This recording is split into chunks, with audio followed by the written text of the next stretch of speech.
Hello, everyone. Welcome to Ad America, the US Embassy's American Center, with me, Andrea, as your e-guide for today. Today, we'll be having a little chit chat with our Education USA advisors and alumni about their stories and experiences on pursuing education abroad in the United States in StudyPods International Education Week Edition 2024. So, now without further ado, let me introduce you to our Education USA advisors. Please welcome Kak Santika dan Kak Caroline. Hi, thank you, Andrea. Thank you, Andrea. Thank you for everyone who's currently tuning in to watch us tonight. Yes, so today we have a very special edition on StudyPods with EdUSA advisors.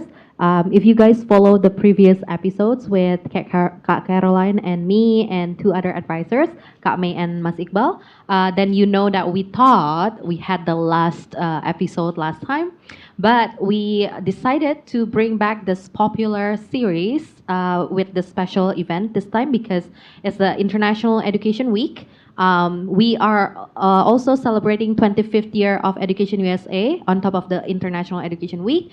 And as you have seen, before you see Andrea, we have the 75. It means this year it's 75 years bilateral relationship between the United States and Indonesia. So I feel like this year is a special year for us.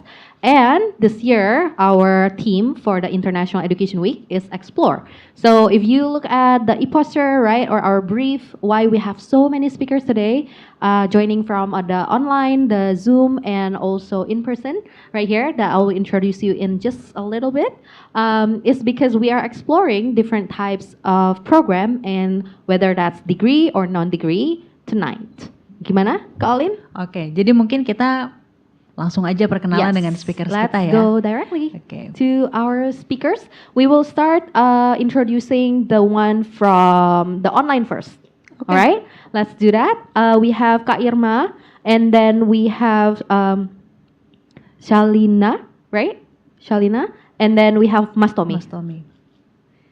Ya. Oke, mungkin Irma bisa mulai duluan ya. Boleh, Irma mulai dulu, boleh mengenalkan diri 1 sampai 2 kalimat dan tentang pengalaman kalian studi di Amerika, whether it's short or even the full degree one. Thank you. Okay, so hi everyone. My name is Irma Fitriani. You can call me Irma. I'm a Fulbright alumni from FLTA or Foreign Language Teaching Assistant. So I taught Bahasa Indonesia in University of Pennsylvania. Thank you. All right, moving to the next one, mungkin Shalina or Mas Tommy? I can go first. Hi, Mas Tommy ya? Hi. yes. Hi Mas, So, hi thank everyone. you for joining. Halo Mbak. Di situ masih pagi banget jam 6, so really 6.30 ya. So really Yes. thank you for joining us in such an early morning there. Boleh Mas, silakan. It's my pleasure. Okay, hi everyone. My name is Tommy Hari Firmanda, and you can call me Tommy. I'm originally from Malang, and I'm currently here as a PhD student in Ohio State University, and I'm a LPDP awardee. Thank you. Thank you Mas. Oke, mungkin kita langsung lanjut ya ke Kak Shalina. Silahkan Kak. Hi. Hello. Hi, my name is SpEd. You guys can call me Shalina. I'm an ISMA student here at the University of California, Davis as an exchange student. Oke, thank you Shalina. Kita lanjut ke speakers yang ada di sini ya. Oke. Yes. Kita mulai dari Aqila, silahkan. Hi everyone, my name is Aqila Ainayya, but you can just call me Aqila. And I'm one of the awardee of TechGirls 2024. I just returned from the US this August. So yeah, nice to meet you all. Thank you. Next. Hi, my name is Lily. I'm an exchange student through Yes Abroad, and I'm from Kansas in the United States, and I'm here as a high school junior. Oh, nice. So you are coming to the high school here, right? Yeah, Yes. yes. So we are exploring the other way around as well. Mm. On top of Indonesians going to the States, we have Americans coming to Indonesia as well. All right. Your turn. Hi everyone, I'm Stephanie Juwana. You can call me Steffi. I studied at Stanford Law School for the LM program for Environmental Law and Policy in 2021 until 2022, and I was also the awardee for LPDP scholarship. Thank you. All right, thank you. That's everyone, right? That's everyone, I believe Yes. so. Yeah. So we are not going to introduce ourselves because everybody knows us already. I think so. I think you're quite famous, Santika. We don't need another Okay, introduction. You're more famous than me. But okay. Jokes aside, we today will be having like a very casual conversation about their experiences in the United States, how it helped them to be who they are today, whatever they want to do. So yeah, my first question is actually very simple. Like, how did you become interested in this program that you were enrolled or you are currently doing in the first place? Like, how do you know about it, or like what triggered you to take this program or this degree?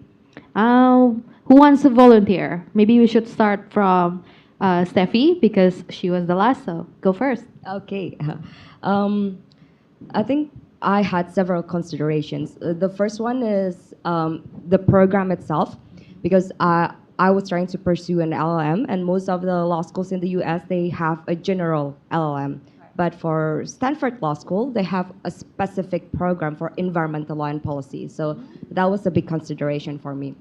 And I guess the second one is also the location, because Stanford being in California, and California has, I think, yeah, everything, but also one of the best, well, if not the best, environmental policy and climate law policy in the US.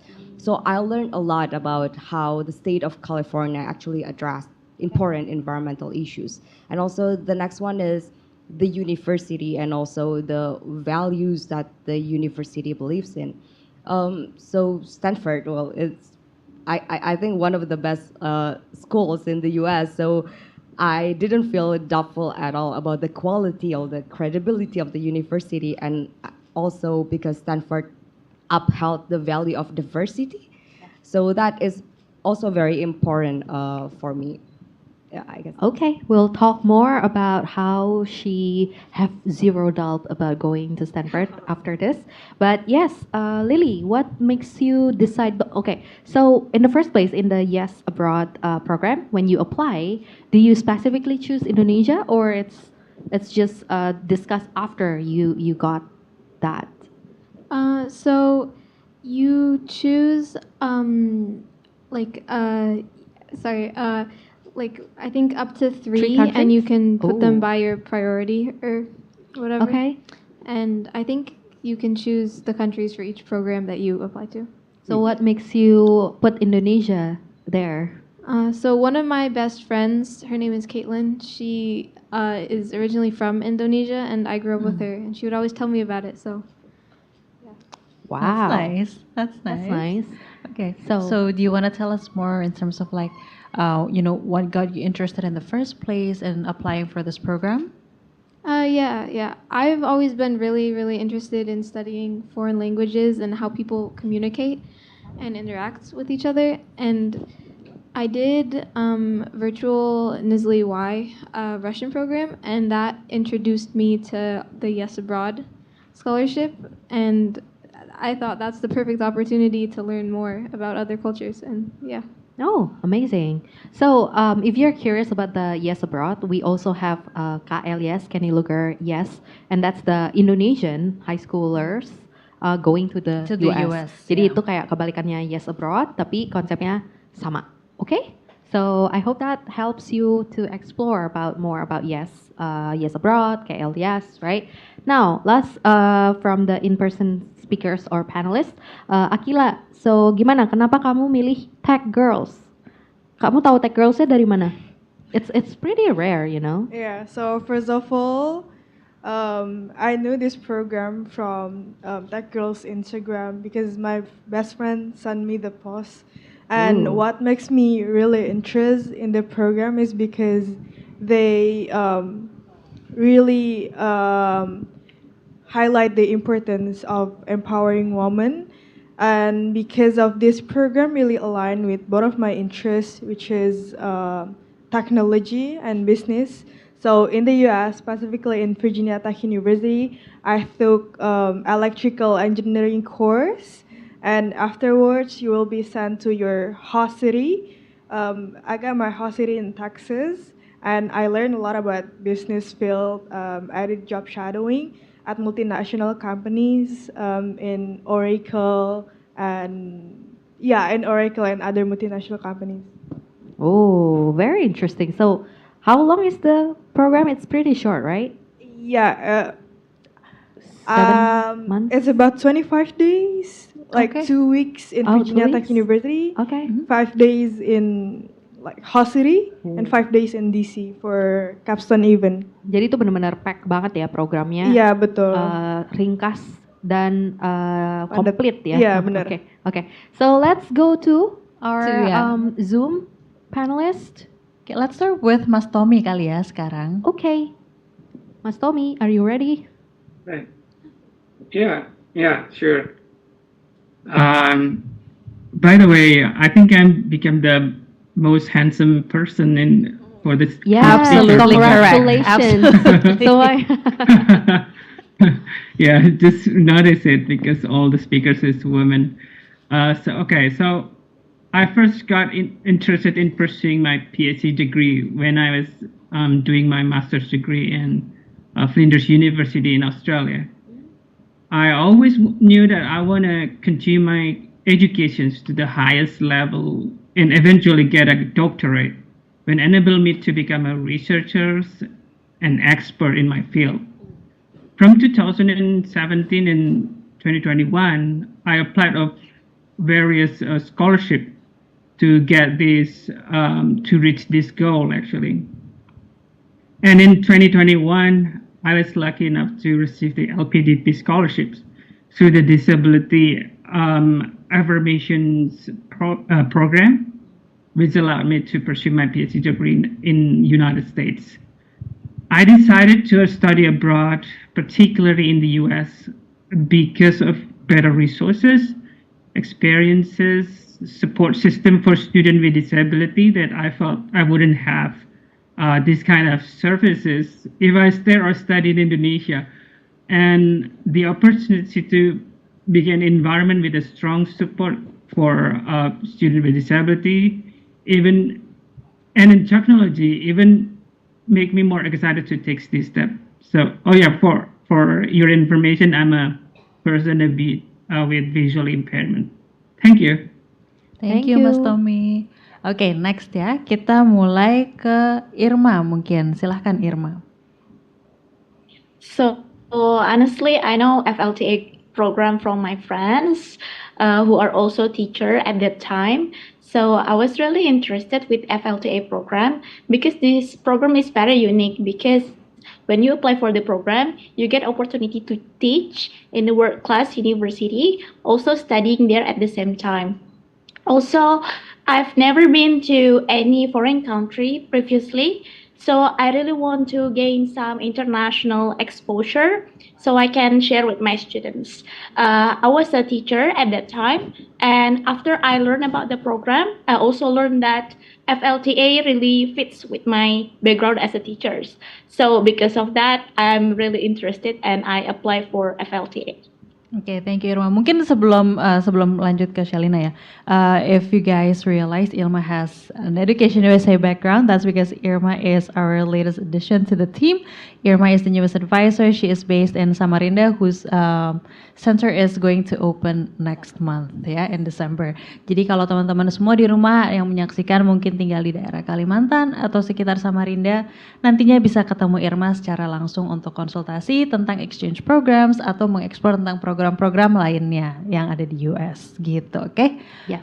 Right. So last but not least, mungkin Kak Shalina silahkan. Okay, well, ISMA was something my friends were already aiming for since like college orientation. And at the time, myself and didn't even thought about it. But then when I was like finally on break after fourth semester, I was talking to an ISMA alumni, my faculty, that actually had similar thoughts regarding themselves. This person's story actually convinced me to even think about applying. And at the time, I was much scared of being rejected for anything. So the ISMA community itself and its values are something that made me want to apply for the program. And I chose UC Davis because of the courses they offer, and they are one of the universities that offer a wide range of courses because I wanted to explore things outside of my major at my home university. Oke, thank you Shalina. Silahkan Kak Santika, pertanyaan apa Thank lagi you, selanjutnya? Shalina. So it's really interesting, when I was like scrolling through all of your brief bio that everyone, each and one speaker here, they come from different background. So Steffi is a lawyer, right? And then we have Aqila is a high schooler student, and so is Lily, right? And then we have Mas Tommy, who was a teacher, right? Mas Tommy? I'm a disability advisor in Brawijaya University. Sorry, can you repeat I can't that? Sorry. hear you clearly. Can you repeat that? Can you hear me? Yes. So I'm a disability advisor at Brawijaya University. Okay, got it. Ooh, that is very rare, and I'm very happy to hear that Brawijaya University actually have that kind of assistance to the students. So that's great, right? Yeah. So we have Shalina, kalau nggak salah, kamu ngambil pharmacy ya di UI. Yeah. So Yeah. you're still an active student, right, in the UI. Yeah. Karena ISMA itu programnya program pertukaran. So technically Shalina will be in the US in UC Davis for 1 semester. Nanti kreditnya akan ke transfer balik ke UI. So for everyone who's still not sure about going to US to study for 1 year, for 2 years, for the full degree or degree program, you can consider, especially if you're still in the university in Indonesia, you can definitely consider ISMA or MOSMA. Untuk 1 semester aja gitu kan. If you like it, awesome. If you don't like it, it's only 1 semester, right? Jadi benar-benar nothing to lose ya. Kalau Irma sebelum ini teacher. Yes. So I teach in some universities in my hometown, and also I teach like TOEFL, IELTS, and others. yes. Ooh, okay, So nice. there you go. If you don't have to worry about what you're doing right now, what your role is right now, because there are so many programs for you to explore in the United States alone. And I could say in terms of funding juga banyak ya. Dan karena di sini semua, I think all of you guys got the funding and jadinya kayak ya kalian nggak usah terlalu stress about but I don't have this, I don't have that, because if you want it and if you come to Education USA, we'll be able to help out on sharing the information and guidance. Yeah. Right, Colin? Yeah, correct. Yes. Oke, tadi kayaknya ada cerita ya, Kak Stefania yang ada cerita tentang kayak you mentioned about $0. Yeah. You mean the application fee? The application fee ya, atau okay, so when you guys apply to the university, right? I want to know, mungkin ini except for Aqila dan Lily ya, so but everyone else, what are the assistance that you received from the university? Was there any, if you remembered, and how long did you guys prepare, for the application process? Ya kayak apa sih yang paling challenging mungkin ya dari application prosesnya, and this could apply to both of you as well later. But yeah, is there any like assistance from like the university per se? Like kalau misalnya Salina mungkin dari UI, apakah ada assistance tertentu untuk kamu apply ISMA? Terus kayak Mas Tommy, is there any like application fee waiver from the Ohio State University? And for Steffi, because you were my advisee, I know, and you just refresh my mind that you apply to so many schools.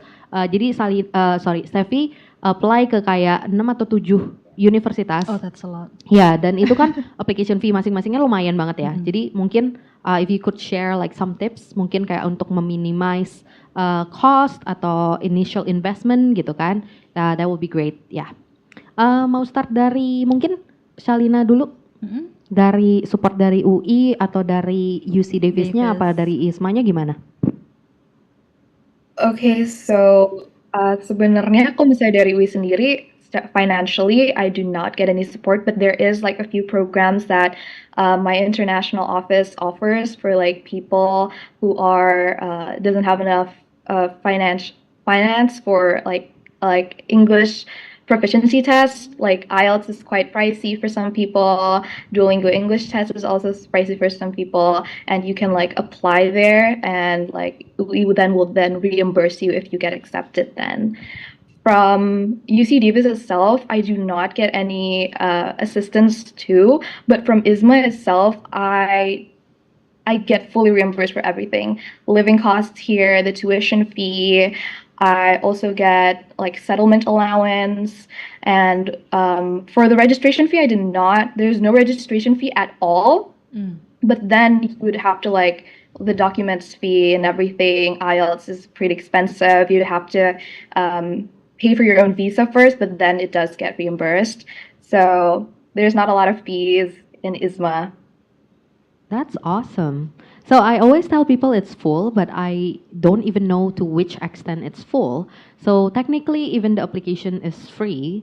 So what you need is, of course, the investment in taking TOEFL IBT or IELTS or any other English proficiency that's needed for ISMA itself.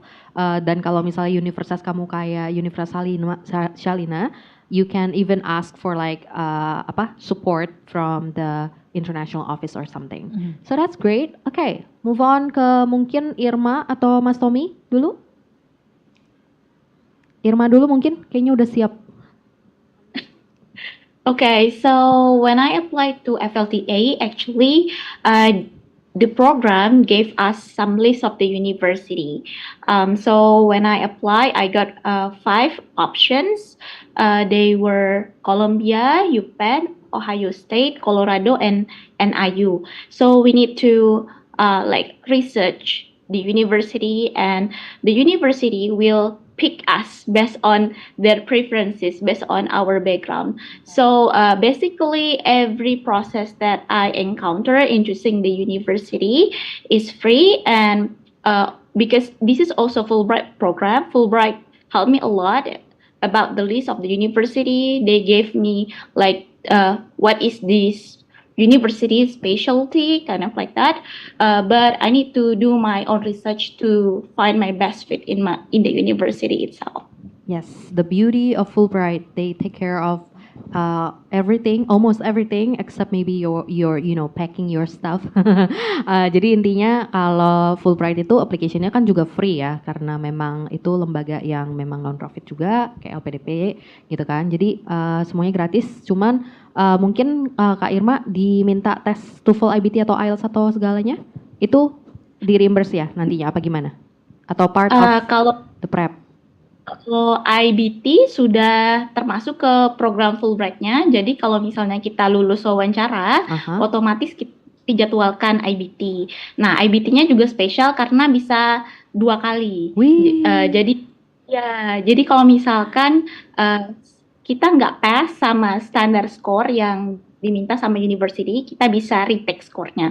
Atau kalau misalkan ada masalah teknis nih pas tes, kita juga bisa retake. Jadi ya free, tapi pas daftar itu kita kan harus submit kayak English requirements. Nah, itu harus kita persiapkan sih. Oke, intinya kalau udah Fulbright, mau itu yang master degree atau PhD degree yang kamu apply atau even FLTA or other programs, you just need to focus on the Fulbright application, the program application, and then it will just flow like what Irma just tell you, kayak nanti mereka yang akan ngasih kamu prepnya, berapa kali dan segala macamnya. Of course that will be in their program. Jadi itu mungkin bisa berubah, tapi you just need to follow along. Ya. Right? Aku punya pertanyaan deh buat Irma. Irma, tadi kan diberi kesempatan 2 ya untuk TOEFL IBT nih. pernah tahu nggak atau pernah dengar pengalaman mungkin teman-teman yang lain yang mungkin ternyata setelah 2 kali tes nilainya belum memadai gitu. Jadi apakah diberikan tes ketiga atau tes ketiga ini menjadi tanggungan pribadi? Oke, setahu saya kalau misalkan sudah 2 kali tapi skornya belum mencukupi, nah itu kita harus mengikuti tes sendiri gitu. Tapi dari semua teman-teman yang lulus dan ikut TOEFL IBT itu skornya mencukupi untuk program FLTA ini karena juga nggak terlalu tinggi ya. Waktu tahun saya itu minimal 79 skornya. Tapi teman-teman lain juga udah melebihi itu. Jadi skornya kira-kira 83 ke atas. Oke, thank you Irma. Berarti That's wonderful. Oke, dan mungkin untuk diperjelas sedikit lagi, Irma kamu dikasih prep TOEFL IBT juga kan? Pas preparationnya, nggak cuma tesnya? Oh, enggak kalau preparation cuma dikasih link aja. Jadi they suggested some links to study IBT. Oh, that's fair. You got resources still, right? good So thing you're she not. teaches TOEFL, Ya, right? jadi kamu nggak benar-benar kayak ya udah nih tanggal tesnya atau gimana, tapi kamu dikasih resource biar kamu bisa latihan. So I think that's good. And again, you can come to Education USA if you have any questions kayak how to prepare your TOEFL, IELTS segala macam. Kita ngasihnya dari official resources yang gratis. Dan kalau kamu memang perlu tambahan dan segala macamnya, and you have the budget, that's for you to decide, right? Yeah. Mas Tommy, gimana Mas? LPDP, apply LPDP dulu atau langsung Ohio State University atau kamu fundingnya dari gimana? Coba cerita dong. Okay, so first I have to apply for the scholarship first. Just because, in United States universities, especially, the tuition fee is so expensive, so pricey. So I'm not be able to afford that. So I have to apply for LPDP first, and after I receive the scholarship, continue by applying for the PhD program after that. Oke. Yeah. So application fee-nya gimana Mas? So they did have, I think most of the U.S. institutions, they have application fee, which is around $70 per application. But although you can pay it at the first, but then you can reimburse it to LPDP. So basically, you are you're free from the application fee, Right. because you got the reimbursement from LPDP. Yeah. Awesome. Oke, thank you Mas. So, lanjut LPDP untuk Steffi. Kan kamu this is what I know is that they will reimburse only the school that you decide to attend. So if you apply, like Steffi applied 6 to 7 schools, maybe you only get the reimbursement from the school that you decide to go for. But can you share a bit more about maybe if you try to find application fee waiver or something like that?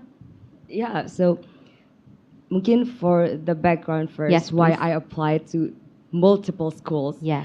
And I guess to answer your question, what was the main challenge during the process? I think my main challenge was to actually have the confidence to apply. Because I remember back in 2019, I came here, I met you, and I brought my application documents. And the question that I asked you was that, is this good enough? Ya, terus aku bingung kenapa dia nanyanya is this good enough? Padahal pas aku baca aku kayak you should go, like okay, flight berikutnya yang mana nih gitu.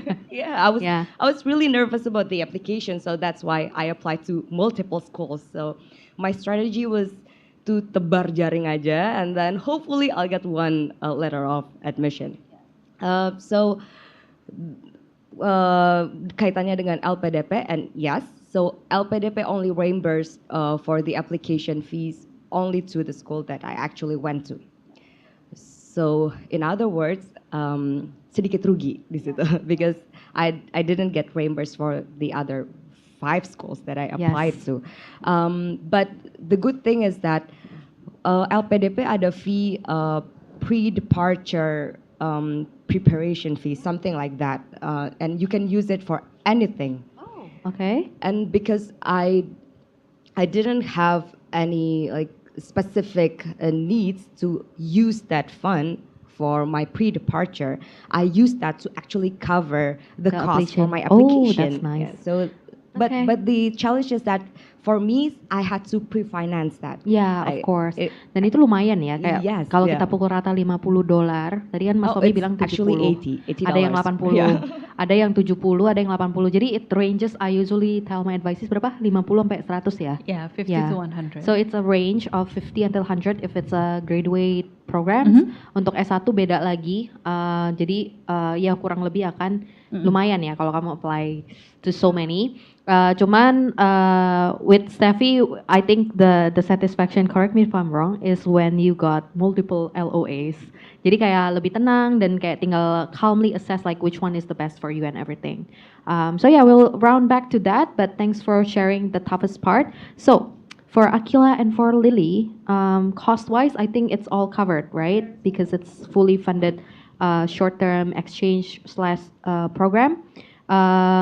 So yeah, what was the biggest challenge in the application itself or during the program or even like kalau Lily kan for Lily you are still in the program. So yeah, what is the biggest challenge for you? Is it the application? Is it when you're here adjusting? What is it? I think, yeah, probably like leaving behind my family and like the life that I normally live is definitely the biggest challenge. Yeah, I think for lots of people too.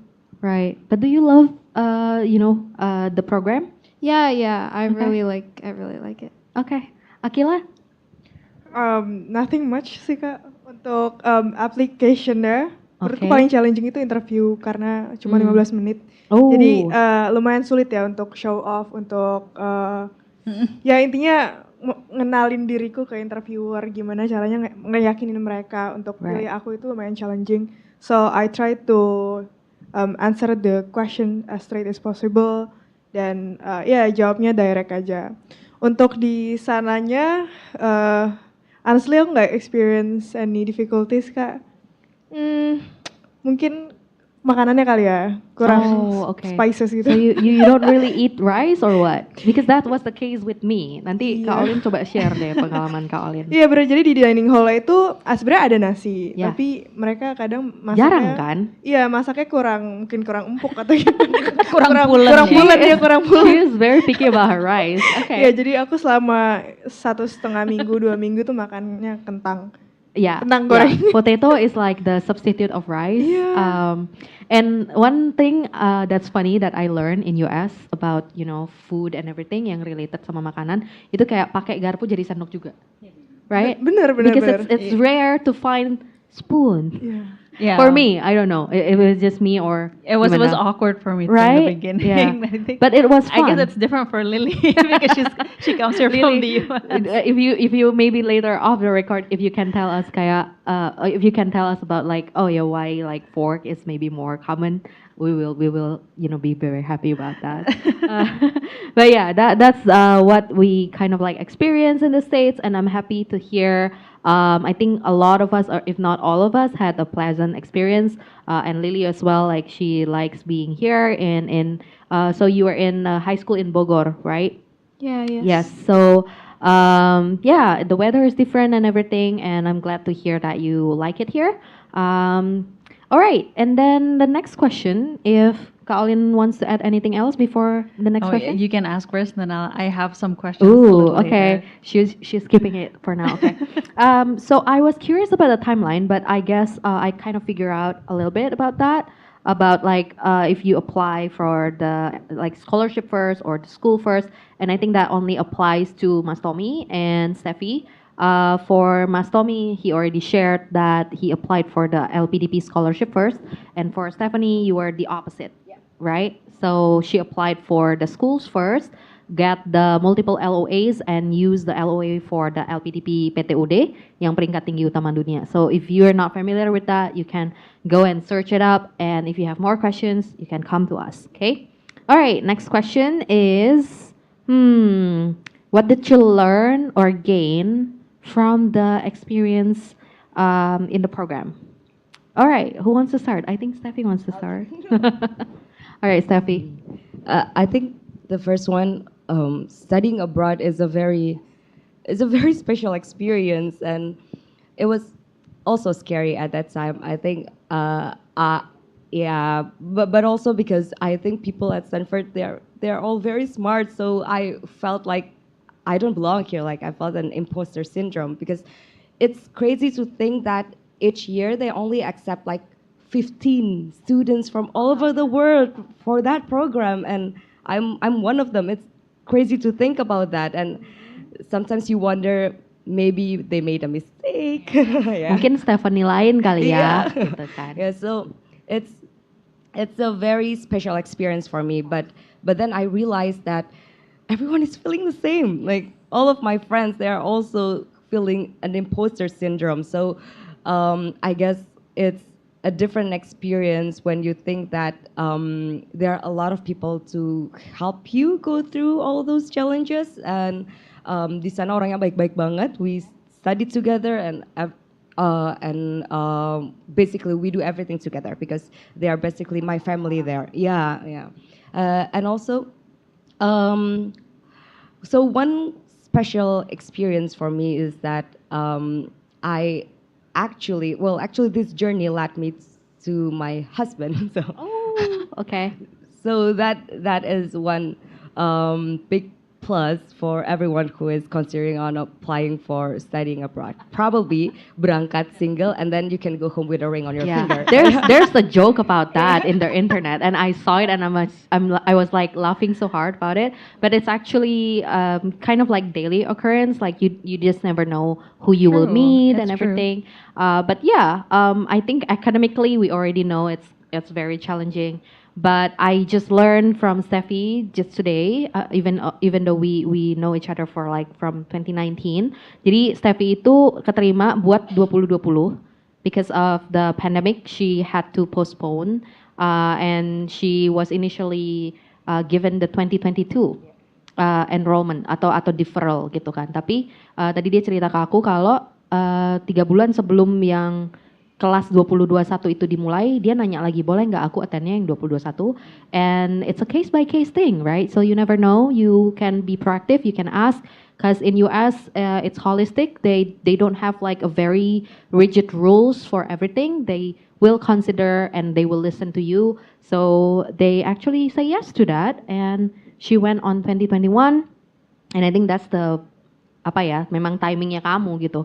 Because like you said, you met someone special and you met all of that people, 15 including you, and you kind of like become family. Jadi masih keep in touch nih sama teman-teman sekelas. Yes. Wow. They even travel. And they come from they all over the travel world, to right? Indonesia, to Bali to come in with me. So Wow, it's amazing. a wonderful bond. Yeah. Okay. Dan aku baru tahu kelasnya sekecil itu ya buat LLM di Stanford. LLM ya biasanya memang tendensinya lebih kecil karena well of course I thought it would not be, everyone can. Exactly, but I thought it will be at least like 50 or something because like Stanford is a big school. Yeah. It's like one own city or village I would say. So I'm actually surprised when you say 15. I'm like, huh? Dan dia satu-satunya orang Indonesia dan kayaknya tiap tahun tuh mungkin bisa dibilang orang Indonesia 1 atau maksimal 2 kali ya. And because she deferred to the next year, she got to meet the other Indonesians too. So yeah, it's just menurut aku it's really interesting program, dan programnya LLM 9 atau 10 bulan yang banyak. Jadi program 2 tahun itu lebih jarang kalau buat LLM. And we talk about that. It's because the line of work that they're in, like lawyers, judges, right? So taking time off, like 2 years off from your work just to study, pas balik-balik kayaknya udah ini susah ya gitu. Jadi they design it that way so that you don't miss too much of your time for your work and everything. So yeah, thank you for sharing. Okay. Who do we go next? Mas Tommy ya? Boleh, kita ke Mas Tommy ya. Gimana Mas? Yes, it's a good question actually. Mm-hmm. So throughout my PhD journey, I've learned not only about my field of study, but also about strength and flexibility needed to succeed as a visually impaired student. You know, because the support I received from the Disability Services Unit here at OSU has been very essential for me. They provide me with the tools like free screen reader software, note taker service, accessible resources, and transportation, which have helped me to complete my study independently. And I've also learned how important the accessibility in higher education, as it allows the students with disability here to fully participate and succeed. And the disability services unit has also helped me to take care of everything I need and taught me to to become able to advocate for my needs, for like if I need something from my professor or my peers or the faculty, they also taught me how to advocate for myself. And the inclusive environment, especially in Ohio State, along with the support from my peers and professors, have been really crucial as well. They have been very understanding, encouraging, and always ready to help me, which made my experience much more positive and enriching. And this experience made me more confident, taught me problem-solving skills, and all of this inspired me to help improve education for other visually impaired students, especially in Indonesia. That's amazing. Yeah. Thank you, Mas Tommy. Sorry, aku punya pertanyaan ya buat Mas Tommy. I think based on your experience in the US so far, I guess pertanyaan saya adalah kira-kira apa aja yang bisa atau mungkin nomor satu deh, seberapa jauhnya gap between the disability services that Indonesian universities provide dibandingkan dengan US universities provide? How big of a gap there is? You want to compare Indonesia to US? Yes. So, okay, so here's the how to describe it. So in Indonesia, we have like around, if I'm not mistaken, we have like 4,500 universities in Indonesia, but only around 20 or 25 universities that have the disability services unit. While in United States institutions, almost like 95% of them, they have already the disability services unit. Yep. Which is, it's included the small universities here in the United States. They already have the disability services units, which mean that if you have a disability and you want to pursue some degree in the United States, you don't have to be worried about having no accommodation or facilities for people with disabilities here. Really convenient, yeah. Thank you Okay, so much. thank you, Mas Tommy. Yeah, that is a very powerful message because I've been going around high schools in Jakarta and I see that, you know, the landscape of higher education in Indonesia is actually improving. Of course, maybe because I'm in Jakarta, I can see it more, you know, faster improvement and everything. But there are more and more students who, you know, need assistance. And that I always say that US is very inclusive. And Mas Tommy today kind of proved that. So thank you, Mas Tommy. I will definitely reach out to you for very detailed questions about that topic because you're experiencing it. So moving to maybe Kak Irma. Kak Irma, what do you learn about your program in FLTA? Maybe just one quick sentence. Actually, there are many of that. Okay, Like yang paling mungkin kita dapat kesempatan banyak traveling ke berbagai states di Amerika because I was in East Coast, so it's very connected with bus and train. You can go anywhere, so I can learn a lot from not only my university but also other university around East Coast like Columbia, MIT, Harvard. And it's very reachable. So if you go to US, you will travel a lot, I'm sure. Yes, thank you so much for that. Salina, kamu masih ongoing program ISMA. What is the biggest thing you learn? Okay, for myself, what I learned is persistence, or some people call it grit. I met like new people from various cultural backgrounds, undergrads, PhD students, professors. I also met a lot of amazing Indonesians here who either study here or work here. I got the chance to be a research assistant volunteer at the Equine Analytical Chemistry Lab.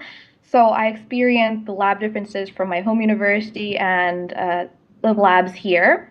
The differences in educational support too. Lecturers are very, very helpful and nice, so you feel very, very much encouraged to ask whenever like you don't understand a specific material or a specific part of the lecture. Another thing is they have discussion classes and office hours alongside lectures. With that, like you get more like information, you get a deeper understanding. With all of this, I learned to be more curious, like of education, places, people, and of course my home country, Indonesia itself. And finally, me and my friends really do agree that we also discovered an immense appreciation and love for our home country that we didn't think we had before. Yes. I kind of like think when you're abroad, like especially studying abroad, you automatically become like the ambassador for your home country, and that kamu makin kompak gitu, tanpa basa-basi, auto kompak aja gitu. So that's what I feel, and I think Shalina proved me right on that, and I'm handing it to Kak Olin to ask. Mungkin it's going to be a little different for both Lily and Aqila ya. Mungkin mulai dari Aqila dulu. TechGirls is a very specific program, right? And it's very compact. So in those 25 days, what have you learned that maybe you didn't learn from here? Okay, I think I gained a lot to improve my communication skills, Kak. Karena kan TechGirls itu in total 135 orang, 135 girls from 34 different countries. Dan itu sesuatu banget buat aku karena they're coming from different backgrounds. Jadi for example ketika kita kerja kelompok nih terus kita diskusi, sometimes mereka semuanya mau didengar, terus pendapat mereka semuanya mau dijalanin. Jadi itu challenging banget gimana caranya buat komunikasiin yang baik, terus menjadi pendengar yang baik di antara mereka semua. Sorry, can you repeat how many tech girls are actually going in that year? Yeah, 135, 135. 135. Yeah, 135, 135 orang. And each of them from different country? Yeah. No.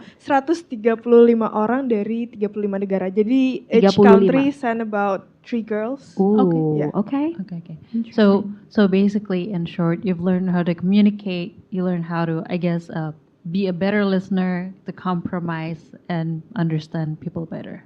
Yeah. Very Okay, important life that's skills. good. Yeah, that's important life skills. Yeah. All right, what about you, Lily? U.S. and Indonesian high schools are very different, right? I assume. Yeah. So what have you learned here so far?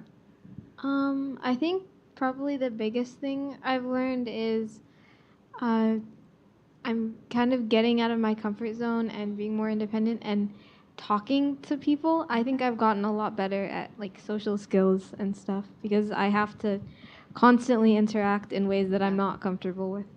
Okay. Yeah.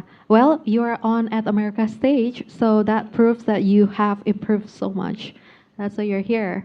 So thank you so much for that.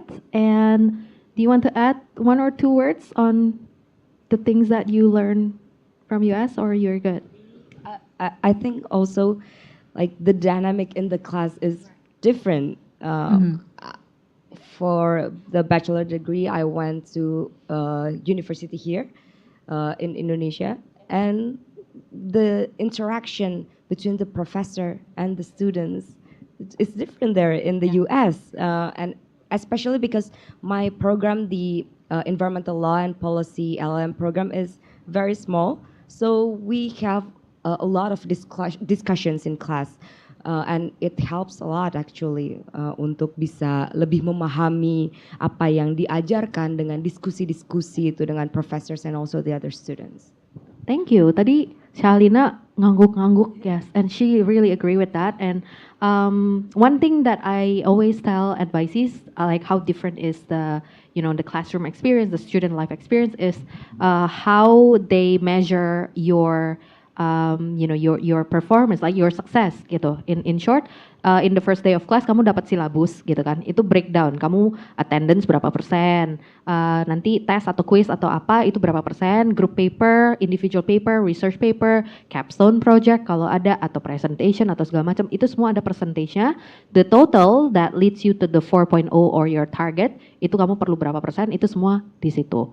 And then again, tadi ada teman-teman yang mention about the professor apa namanya Kak, yang Office hour. ya office hour gitu kan, itu beda banget. Terus discussion, it really opens up the whole kind of like new world in you that you discover. So that's why we are celebrating International Education Week, because we believe in the power of international education, the global education, especially in United States. Yeah. Okay.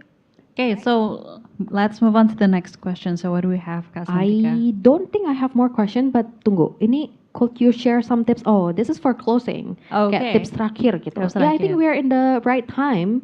We have Tanpa terasa. no, we have more time. We have more Let's time? play a little game. Let's play a little quiz here.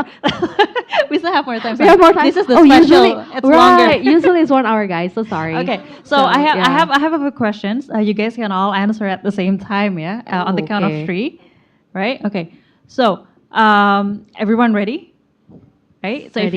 if you're muted, if you're on Zoom and you're muted, you might want to Oke, unmute unmute dulu. yourselves for a Oke. little bit Semuanya here. unmute. Oke, udah. Okay. Right now, so from the rate from 0 to 10, can you rate your experiences in the U.S.? 1, 2, 3, 12. 10. 10. 9. or for Lily in Indonesia, I guess. So if you can rate your experience in this Yes Abroad program from 0 to 10, which number you would rate it? Well, I think always 10, because no matter if the experience like feels like good or bad at the moment, it in the end like it's always part of the whole experience, which will be worth it. Oh, I like that. That's nice. Okay, Okay. that's really So I think nice. you answered 10. I think Shalina was saying, were you, someone else said 10. Who was 12 it? aku. I know, I heard you. But you said, Shalina, you said 11? I said a 10. Oh, you said a sorry. 10. Yeah. Okay. Aqila, I couldn't hear what you said. 9 deh. Oh, 9 deh. Karena Okay, she bargained a little. bakal Okay. jadi perfect Kak kalau lebih panjang. Yeah, Okay, 25 okay. days is, yeah. Okay, fair enough. Tadi Irma, what was the score for you? I say 9. You say 9. Oh. Okay, Mas Tommy. I also say 9. You also say 9. Okay, but that's a good score. Yeah. Okay, you can substitute the 9s. Well, because you said I'm biased 12. because I'm Education USA advisor. I have to say 12. No, just kidding. But yeah, US made me realize that there's always, kayak kind of like a reward if you are trying, if you put effort, if you are proactive, if you try, and you can most likely gain something out of it, Yeah. and most of the time it's agree. positive. I agree. And fun fact, Aqila is my current advisee, so it support her statement where 25 days is too short, and now she's trying to go there for a bachelor degree, right? Yes. Okay. All right. So for those who answered 10, so Stephanie and Shalina, what was the reason behind the score? Just it could be a very quick one. Why would you rate it as a 10? First, the program. I think the program was everything that I imagined. Because, as I mentioned before, education in the US is different than Indonesia. So I was really impressed by so many things there. And also the second one is Stanford is such a beautiful place. So I loved being at Stanford. And the third one is the people. I mentioned before, the people there are great. And so at Stanford, you have to go through an interview process. Right. Throughout the application process. And it's not like that is not something that is usually required by other law schools. So well, especially for the other 5 law schools that I applied to. Only Stanford requires interview process. So at that time, I was really nervous about the interview because I didn't know what the interview was about. And ternyata the interview was very chill. Like they asked me, yeah, what do you like to do during your free time? And So it wasn't anything about like a specific program issues in the world or anything. No. And ditanya, I think like, what are you most excited about when you get to Stanford? And my answers was like, I was eager to learn from the professor and all that. But the answers that they tried to follow up were the answers like about like being with the friends, meeting new people, and all that. And then when I actually got to Stanford, I asked my professor who interviewed me, and I asked her, "What was the point of the interview?" Exactly. Yeah, and she answered, if I want to know if you are smart or not, I will look at your personal statement and your resume. If I want to know if you can speak in English or not, I will look at your TOEFL results. The interview, I want to learn about you. I want to get to know you. I want to know about your personality. So that's why the questions were very chill. So basically, they would not want a student who think that they are the best. They like feels like in the class dia lebih pintar daripada yang lain. Right. Yeah, superior and all that, because the program is very small. And imagine a class with less than 20 people, and then you have 5 people very superior, very dominant. It's not going to be a good dynamic. So they want to make sure that all of the students who got into the program, they can fit in. Oh, nice. Okay. So it was actually a great experience to meet people who are actually very, very humble. Yeah, so. Right, and that's how you forged like the great connection that you have until now, right? Yeah. Okay. So before we go to Shelena about why you rated as 9, Mas Tommy, did you have to go through an interview as well to get to the PhD program? Yes, I did with my potential advisors at that time. So I have to because previously I have to contact the supervisor first, and he decided to have an interview with me. But just checking out like what is your experience with the research, what is your interest, what are you going to do here, and so on. And yeah, but I did. Okay. Thank you, Mas Tommy. We'll get to you in a little bit. But Shelena, sorry, you didn't say 9, you said 10. So what was the reason why you said or you rated as 10? Well, of course, like being here, there's a lot of ups and downs, but in the end, it opens doors to a whole lot of new opportunities. I get to meet a lot of amazing professors that are very much professionals in their fields. I get to like be in a lab which has amazing high-tech technology where I did not have that back in my home university. And for the ISMA itself, I am very impressed by the community. It's very supportive. Alumni are even like still helping out students to apply even like 2 years later. And as Stephanie previously stated, the way we study here, there are office hours, there are discussion classes.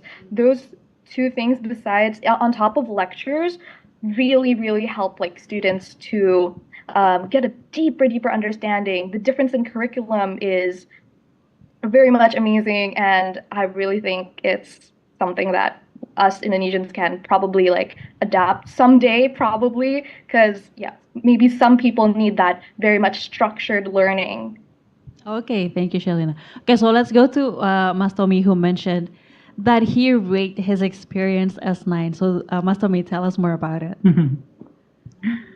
Yeah, actually, overall, it's really very exciting experience here in the United States. Previously, I had the experience to study in Australia. Then now here in the United States is kind of different, but it's all very exciting. But I gave 9 because there's a one. I think it's kind of different if I have to compare with Australia, especially about my environment. So the neighborhood, I just realized that a lot of people coming to United States, like people from Middle East, from Africa, from India, Asia, and all of them bring their culture here, but not a good culture, like they bring a bad cultures, like they park their car wherever they want, and or making it noisy in the middle of the night, like and there's a lot of a crime over here just because of most people know about what situation in United States where gun are legal. So, and oh yes, in specifically in Ohio state, we have a legal policy about of using weeds. Ganja di sini legal gitu. So you can see everyone.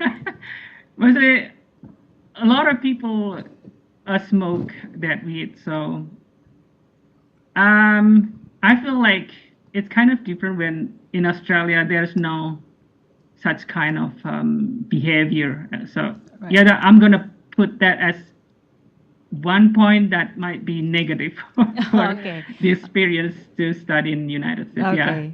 Thank you, Mas Tommy. And I think that's for me, it's almost like the beauty of exchanges, right? Because we exchange things that maybe we're not used to here, maybe we're not used to in other places, but they're used to there. So it also a way of, building an understanding in terms of, or maybe understanding ourselves too, in terms of like, what we like, what we don't like, what we tolerate, and maybe we can't. Yes. So I think that's a good point that you, bring that up, Masami. So thank you so much. But let's go to Irma next. So Irma, you rate your experience as 9. Irma, I think both Santika and I are a bit disappointed. It should be 15. We are So tell us disappointed more. in you. Why did you rate it as 9? Well, I think it's almost perfect, but there's always room for coming back. So one plus is if I can coming back, because US gives us a lot of opportunities, and I think in the future, if I come back to US for another study or work, there are many things to try because I haven't tried everything that I want to try at the time. For example, because I stay in East Coast, maybe I really want to visit like the West Coast part or other places to travel, meet more people, eat different kinds of food, or maybe join more classes, join more clubs. So yeah, because there are lots of opportunity, I need more time to experience all Yeah. of those. So in short, we got one less points because the program is too short. That's what right? Aqila So said. it's not because of the program or anything like that. So Irma, I feel like this kind of like exchange or non-degree programs. I feel like yes, maybe they should be like longer, but the whole point I think is also to get people to explore the United States and how it feels first, and then you can come back for more. So I'm looking at Shalina because she looks like my prospective advisee maybe next year. To come back for a master's degree. Yeah, because she keeps like, oh, I love it and everything. So yeah, Shalina, our doors are open for Right. you, right? And Irma too, you can contact any of us. There are actually 10 advisors in Indonesia right now, and this year is very exciting for Education USA Indonesia team, especially because we added 2 new centers, one in Medan and one more will be in Samarinda. And I think I'll be there with you, Irma. I'll see you soon. Yeah. Right. So yeah. Okay. Okay. Yeah, You want to add something? Go ahead. I will come to Samarinda very soon. Yes, I will. Samarinda. I'll try. So yes, to add to this whole thing, I feel like exploring different culture, different things, whether it's positive or negative, it's part of your experience. the learning right? It's experience, part right? of the Yeah. learning experience. Like I cannot say I love everything like 100% everything about what I experience in the States, but at some point, even if it's negative, I find like the learning, the lesson learned there, and it made me to be who I am today. And I'm still advocating for U.S. higher education because That's your job? Oh no. no, it's personal. It's personal. Okay. Don't. No. Yeah, it's personal because like Steffi here, and I'm glad that Steffi, being my advisor as well, she experienced the U.S. just like how I experienced it, which is very very great and everything. Yeah. So But I agree. I mean, my experience back in the U.S. as well. I think that's like one of the biggest, I guess, monumental part of my life because that's made, that kind of built me as who I am right now. So yeah, I did have, regardless of it's not all rainbows and butterflies, right? I also had bad experiences or maybe a little homesick here and there. But other than that, I think that was a very valuable experience. yes. Now, I think having said that, I want to know, I have one more question that you guys can all answer at the same time too. Do you guys have ever felt homesick? And one. Homesick. Homesick, One. yeah. One. Oh, wait. Yes or no? two. Yeah. Yes or no? It's a yes or no question. Homesick. Yes or no? Okay. 1, 2, 3. No. No. No. No. No. No. No? No. Okay. Lily? Yeah. Yeah. Yeah. Oh, Irma? yeah. We Irma? guessed. Yeah. Oh Yes. yes. Okay. Okay. So let's start with the yes first. Okay. Let's start with Lily. What do you miss most about home? Well, I think my family, obviously, because Okay. it's kind of a long program, 10 months, and Yeah. Oh, 10 months. yeah. So when did you start? When did you come here? I think around August or July. August to Kinda, July. yeah. Okay. Okay. So in the summer you'll go back home. Yeah. Okay. Okay. So maybe if you have time to come to Jakarta again, I'll introduce you to some very Indonesian cuisine. Maybe it will help you cure some of your homesickness. So yeah, we'll see that. Okay. Next. Okay. So let's go to Irma. Irma, what did you miss most about home back Yes. then? Maybe the vibes of Indonesian people, because Indonesian people usually very warm. In US they are very friendly too, but as an Indonesian, I cannot lie that I miss the friendliness of Indonesian. So after a few months in the US, I started to get myself closer to Indonesian club, so I can like cure my homesickness to my family. Because when I meet another Indonesian, I feel that I meet another family from Indonesia. Other than that, maybe the food, because Indonesian food is very nice and very familiar for me. Even though I stay in Philadelphia and there are lots of Indonesian restaurants, but sometimes it's just like the taste of home is hits different, Yeah, but US is very nice. It's very exciting, but maybe some part of me is really Indonesian. So Okay. Okay, we are going to allow you to have that excuse. Okay. So let's go to Okay. the ones who said no. I can start with. I think let's start with Shalina, Shalina. yes or no? Tadi. She said no. Yes. Oh, you said you yes. said yes. Okay. So go okay, ahead. you go ahead. Okay, so America is a very, very big place, and for me, I'm in Davis right now, and everything is quite far apart. So it's not really walking distance, and you don't have like any reliable public transport that you can use. Sometimes the bus is 40 minutes late or something.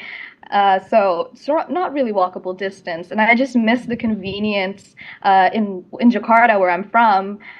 You can go to Indomaret until like 9, 10. Sometimes there are 24/7 Indomarets available. You can get for a late night snack. It's just not viable here. And there's Gokar too, Gojek, which is very, very much very convenient for people and like way cheaper than here. GoFood also, you can get like cheap food. But that's really what I miss, the big convenience of the city, which is really not possible here unless you do have a car here. Okay. We have a feeling you would say that. Yeah, I was guessing, I was like whispering, dia kangennya Gojek. Bener ya, kangennya Gojek. So sometimes I got like ads in like YouTube or something, and it's like more US based, right? So some of the ads is actually like apa panda Panda food or Express. something. Yeah.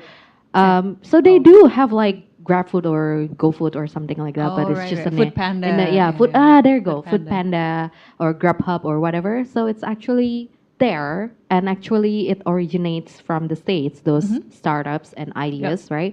But it's just, of course, because of the economic and everything, it's of course a lot cheaper in Indonesia compared to the dollar version, right?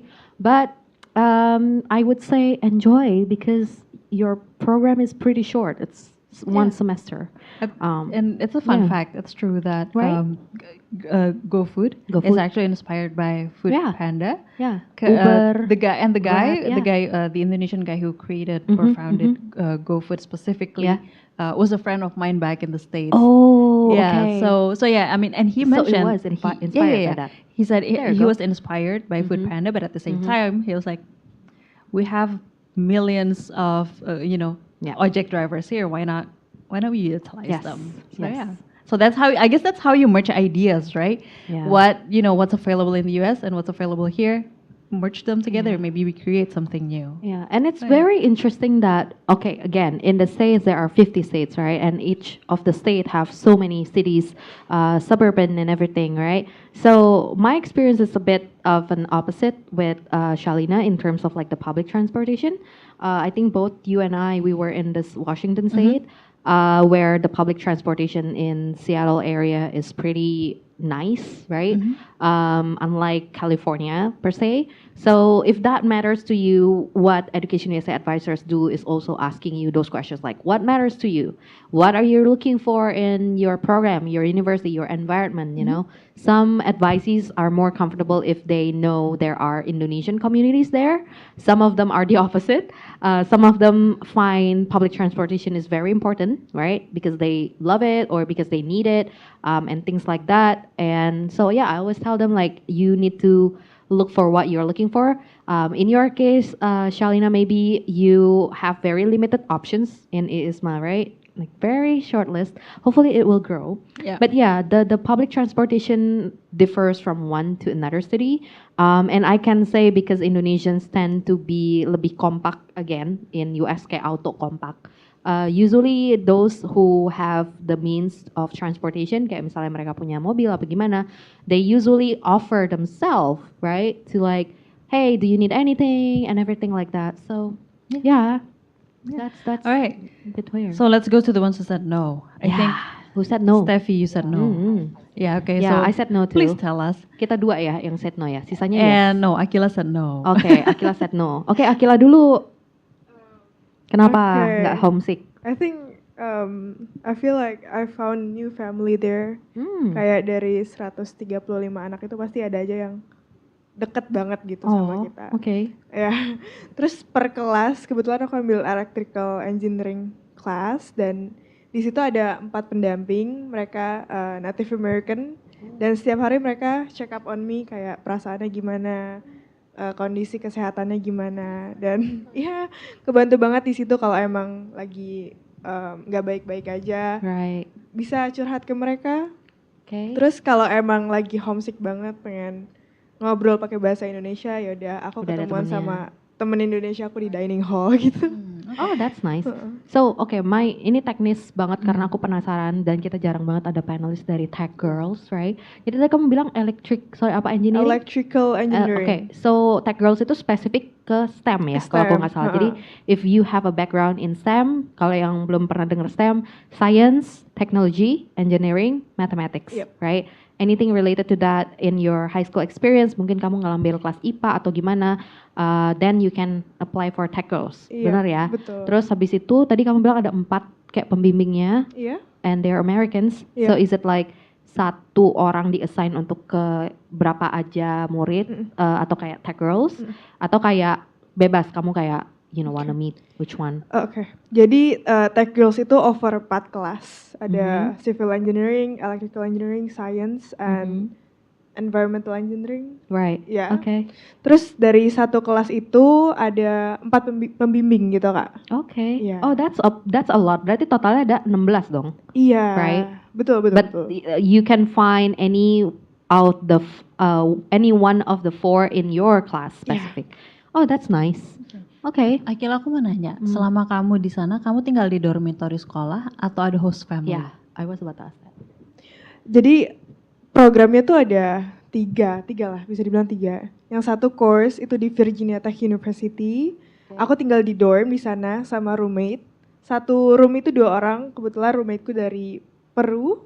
Ya. Okay. Terus habis itu nanti bakal di-send ke host city. Kebetulan aku dapat di Texas karena dari region Asia itu dapetnya di Texas dan itu bisa beda-beda tiap tahun. Kalau tahun lalu TechGirls dari Indonesia dapetnya di Chicago gitu. Okay.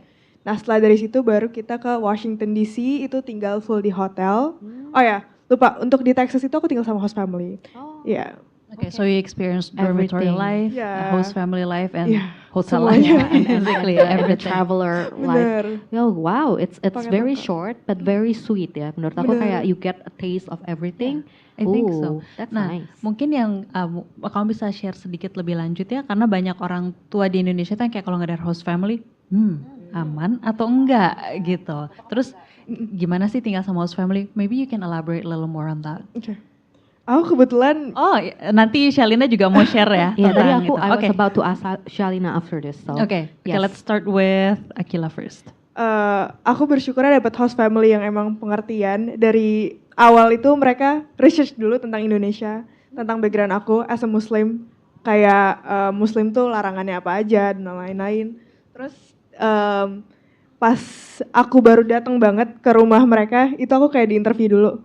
Kamu sukanya makan apa, gak bisa makan apa, ya biasanya makan jam berapa dan lain-lain. So dan, understanding. Ya itu penting banget sih menurutku karena ya jadi lebih mudah aja ke depannya. That's awesome. Okay, let's go to Shalina ya kalau gitu. Okay, Shalina gimana? Living arrangementnya gimana kalau ISMA? Oke, kalau misalnya di ISMA, there are a few situations yang beda-beda. Kebetulan di Amerika tuh cuman ada 2 choices, dipilihin sama ISMA-nya tergantung dapat di host university mana. Jadi misalnya di UC Davis sendiri, kita kebagiannya untuk di host family, jadi nggak di dorm. Tapi beda lagi sama ISMA Awardee yang di Boston misalnya, atau di University of Texas at Austin, mereka dapatnya dorm. Tapi untuk di UC Davis, we have like a third-party agent that actually arranges host families for us based on like a survey that we do. Nanti dicocokin sama like mana host family yang paling cocok sama kalian. Tapi like we get that information 2 days before our departure. So itu benar jujur agak hoki-hokian dikit. It's a bittersweet feeling. Some like gak cocok sama host family-nya, some klop banget. So really hoki-hokian, but because the living arrangement the host family itu udah termasuk food cost, it really cuts down costs on like food. So you can use that for something else. Whereas kalau misalnya di dorm, you'd have to pay for your own food. Yeah. Okay, wow. So I think it's. Okay. Sorry. Can you repeat the last sentence? Iya, itu I think hilang you got cut suaranya. out. Oh, sorry. I feel like it's better with host families because sometimes you get like housemates or roommates from other countries. For example, I had a housemate from Japan. I had a housemate from Taiwan, from China. So rather than being in a dorm with alongside fellow Indonesians, you'd really get to live in the same space as like people from different countries. So you'd know in a more personal space with other like people from different like cultural backgrounds and share that like during dinner, which is very fun. Ooh. Yeah, so I really prefer like, yeah, it's really nice. Thank you, Shalina. That's nice. So yeah, we find that very nice and interesting. And for your information, so dorm di US universities itu a lot of universities have dorm. Especially if they're like big campus, some small campuses or universities may not have it. Some US universities untuk freshmen especially mereka itu ada yang pengen first year kamu itu kamu di dorm. gitu. Right, So that right. you are more used to the environment, you are more protected because it will be very close to the campus area and everything. And bigger campuses, they have like their own police inside the campus compound. They even have clinic atau kayak buat emergency kayak ICU segala macam itu biasa ada first emergency need kamu di situ. Jadi you don't have to wait for like misalnya amit-amit ada apa-apa, like you have to wait for ambulance for such a long time. No, so they think things through very well dan karena mungkin kalau untuk ISMA itu kan program Indonesia Kemdikbud ya, jadi memberangkatkan anak-anak Indonesia. So maybe that's why the dorm will be with fellow Indonesians gitu. Sedangkan kalau kamu apply like freshman to four-year university, kamu bakal misalnya kamu enroll in a dorm ya atau diharuskan itu biasa roommate atau tetangga-tetangganya tuh jarang banget ada yang sesama orang Indonesia, right? So that's how different program can lead you to different living arrangement and options, right? Kalau kita move kemana? Ke Irma sekarang. Steffi kali ya yang tadi bilang no, she does not miss home at all. Okay. So what was your reason? Well, the first one, I think because I was there with my husband. So, well, at that time, my fiance, so it helps. But you met him there. So he went to Berkeley. And Berkeley, Stanford, it's close, like, right? Yeah, it's like 20 minutes away, 30 minutes? Well, 1 hour drive. Okay. And by train, it's like two hours. Okay. So it's not that bad. So yeah, that helps. Okay. And second one is, the weather in California is perfect. Ooh. I mean, I've heard stories from my friends yang kuliah di East Coast, like they are struggling with the winter and everything, and West Coast is not like that. So it's perfect. Also because I like to run, running di sana tuh, yeah. And with the weather it's really great running di sana. I mean, I didn't miss the air pollution in Jakarta at all, so that's why I wasn't homesick about the weather and also the quality of the air there. And the third one is, well, I missed having the food, the Indonesian food in Indonesia, but in California I actually learned to cook. Like that was going to be our next discussion. Okay. sebelum kesana, I think I only turned on the stove like twice in my life. And then when I got there, aku bisa bikin sop buntut, rendang, and jadi I was expert so impressed by myself, ya. Dan walaupun rasanya mungkin nggak sama kayak pagi sore, cuma because I was really happy that I gained a new skill, itu akhirnya jadi menghapus rasa homesick aku gitu. Ditambah lagi, walaupun everything is, well, compared to here, everything is very expensive there in terms of groceries and all that. But at Stanford, and at least for Berkeley, because my fiance was there, so I know they have a food pantry. So setiap minggu we can sign up for the food pantry, and then kita dapat groceries for free. Oh, nice. Yeah, so beras, sembako betul, beras, telur, susu gitu. Itu setiap minggu. Jadi curangnya, because I was at Stanford and my fiance was at Berkeley, so kita dapat dua gitu, karena kita dua-duanya dapat dari universitas masing-masing gitu. So that's from the university. That's from the university. Yes. Oh, kayak subsidi 2 arah. So I was thinking, because there's also similar thing for people who need help in that area, like if they're decide to be homeless and everything, like food coupons, but this is from the university. Oh, this is from the university. Yeah, and I just know that. For Stanford, sebenarnya itu bahkan dari farmnya sendiri gitu. Oh wow. Yeah, so jadi freshness-nya itu udah terjamin juga gitu, karena benar-benar langsung dari farmnya gitu. Dan itu akhirnya jadi membuat aku jadi belajar untuk memasak juga gitu. Dan hal lain juga, the Indonesian community there itu wah oke banget. I think you mentioned kalau di sana tuh akhirnya langsung jadi auto kompak gitu. Apalagi Stanford kan size kelasnya tuh di program lain pun juga kecil.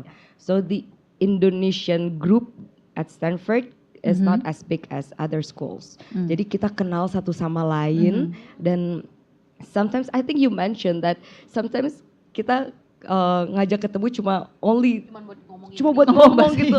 Ya, yuk Talking ngomong in bahasa Indonesia English, yuk. Yeah, talking in English is actually tiring.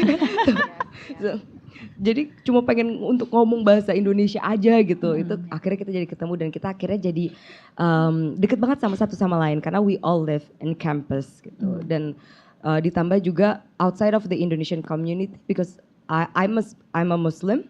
So pada saat Idul Fitri atau Lebaran sebelumnya my concern was that mungkin Lebaran atau mungkin bulan puasa di sana is not gonna be the same seperti di Indonesia gitu. Tapi ternyata they have a very lovely Muslim community. Di bulan puasa setiap hari, setiap jam buka puasa itu ada makan gratis. Dan bukan cuma takjil, tapi beneran makan untuk buka puasa dan itu buat semua Muslim community yang berpuasa dan non Muslim yang mencoba untuk ikut puasa. Oh nice. Jadi nice. Jadi itu lovely banget, itu one of the experience that I will always remember. That's how inclusive it is. Like I said, they really think things through. Yeah. Jadi kayak walaupun itu bukan buat semua orang, if they are trying to create something for certain group of community, they will do it so that other community yang enggak relate itu pun bisa mencoba, or at least they can be interested in it, right? Gitu. So that's awesome. Kan jadinya tarawihnya juga ada jamaahnya juga di sana gitu. Dan sebenarnya the funny thing is that mungkin nggak semua orang pernah melihat orang sholat gitu. Jadi pada saat kita kayak jamaah tarawih gitu, the other people, the non-Muslim people itu pada kayak ngeliatin, ada yang foto-fotoin gitu, kayak agak awkward juga sih lagi sholat di videoin gitu.